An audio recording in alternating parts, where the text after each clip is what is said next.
মুখ্যমন্ত্রীর নির্দেশের পরেও পদ আঁকড়ে পানিহাটি পুরসভার চেয়ারম্যান। মাঠ দখল বিতর্কে পানিহাটি পুরসভার চেয়ারম্যানের ইস্তফায় নাটকীয় মোড়। মুখ্যমন্ত্রীর নির্দেশের পরে ইস্তফা, ফের উল্টো সুর পানিহাটির পুরপ্রধানের। রাতে ফিরহাদ হাকিমের বাড়িতে গিয়ে ইস্তফার চিঠি দিয়েছিলেন, সকালে ফের অবস্থান বদল করলেন তিনি। এখনই ইস্তফা নয়, পুরমন্ত্রীর মাধ্যমে চিঠি পাঠিয়েছি, মুখ্যমন্ত্রীকে অপেক্ষায় আছি। অমরাবতী মাঠ বিতর্কে ইস্তফার বদলে এখনো পদে থাকতে অনড় পুরপ্রধান মলয় রায়। পুরসভার মদতে প্রায় ৮৩ বিঘা জমিতে প্রমোটার রাজ। ক্ষোভ প্রকাশ করেছেন মুখ্যমন্ত্রী মমতা বন্দ্যোপাধ্যায়। আর মুখ্যমন্ত্রীর নির্দেশের পরেও পদ আঁকড়ে পানিহাটি পুরসভার চেয়ারম্যান মলয় রায়।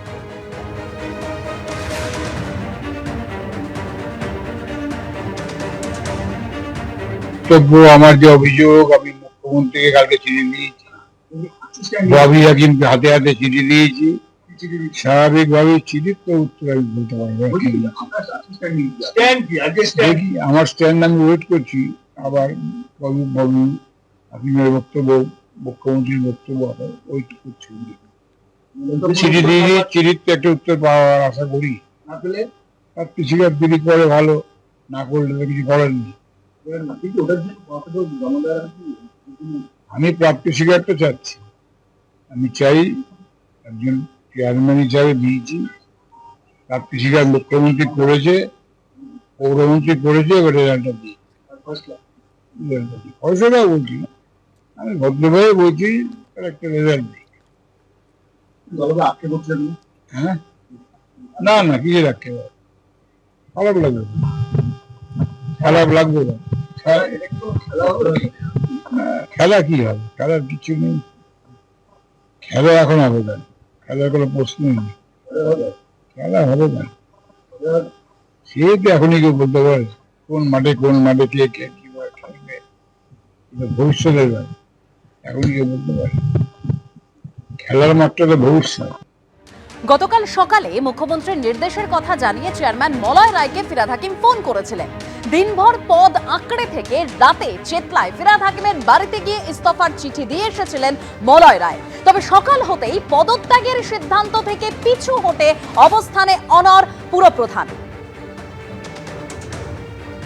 মুখ্যমন্ত্রীর অনুরোধটাই আমার কাছে এসছে, সেটা কি আমি চিন্তা করি। উনি চান পদত্যাগ করি, চক্রান্ত অবশ্যই। অমরাবতী খেলার মাঠ নিয়ে একটা বিতর্ক তৈরি হয়েছিল। মুখ্যমন্ত্রী মমতা ব্যানার্জির কানে পৌঁছানোর সঙ্গে সঙ্গে তিনি নিজে ব্যক্তিগত স্তরে কথাবার্তা বলে তিনি পুরো প্রক্রিয়াটা বন্ধ করে দিয়েছেন।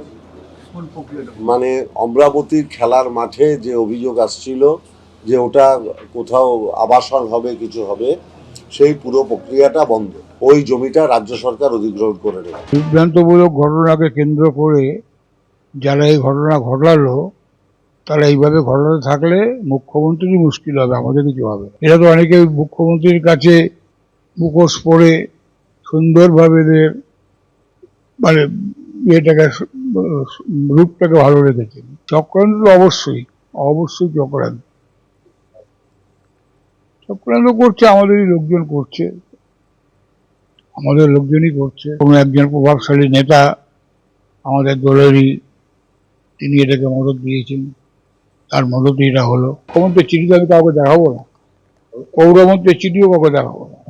এক না দেহত্যাগ, এটা তো বলতে পারছি না। আমাদের নেত্রী ওনাকে দায়িত্ব দিয়েছিলেন পানিহাটি, নিশ্চয়ই নেত্রীর মাথায় কিছু আছে যে ওনাকে অন্য কোনো দায়িত্ব দেবেন বা পার্টির কোনো কাজে লাগাবেন। পদত্যাগপত্র তো আমি নেওয়ার কেউ না, এসডিও নেবেন। উনি একটা ইচ্ছা প্রকাশ করে দিয়েছেন আমাদের, এবং সিএম এর নামে একটা দিয়েছেন, ওটা আমি দিয়ে দেবো, ওটা দলের ভেতরের ব্যাপার, কিন্তু উনি এসডিও কে দেবেন। বলেছিলাম সন্ধ্যার পর আমি যাব, গিয়ে ব্যাপারটা আমি করবো, কারণ হায়েস্ট নেত্রী যখন বলে দিয়েছেন, স্বাভাবিকভাবেই তার নির্দেশ আমাকে মানতেই হবে। যখন দলটা করি অবশ্যই দিয়ে দিয়েছি, দিয়ে দিলাম, আমি মন্ত্রীকে দিয়েছি, এসডিও কে কালকে দিয়ে দেবো।